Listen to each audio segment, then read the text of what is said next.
Can I forgive God for making the world this way? To some, it might seem like a blasphemous sounding question.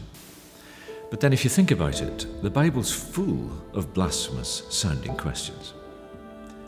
Jeremiah asks God, "Why have you deceived me?" Jesus asks God, "Why have you forsaken me?" Psalmists time and again ask God, "Why have you not killed the children of our enemies?"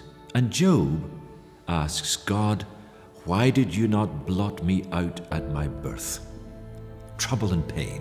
That's how Job sees the world, and there's no rhyme or reason or sense or purpose that he can discern behind it all. He'd rather be dead. He envies the dead. And he ought to know, because this is the man who lost everything: family, property, wealth, health, all because he put God first. And what did he get for it?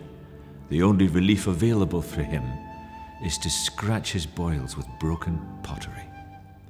Listen to his despair. "Let the day of my birth be erased, and the night I was conceived. Let that day be turned to darkness. Let it be lost even to God on high. Let no light shine on it.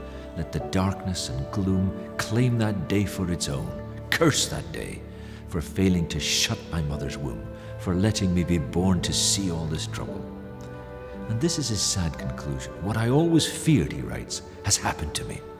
What I dreaded has come true. I have no peace, no quietness, no rest.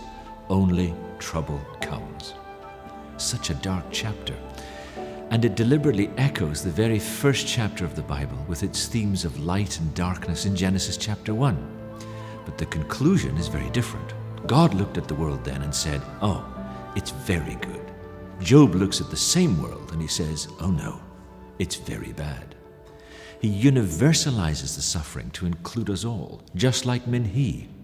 He just doesn't see the point of it all. Because at root, what he's saying is all this really worth the trouble? Creation? It's a mistake. What's the point of being alive? It's not worth it. Can he forgive God for making the world this way? I once attended the funeral of a 9-year-old child.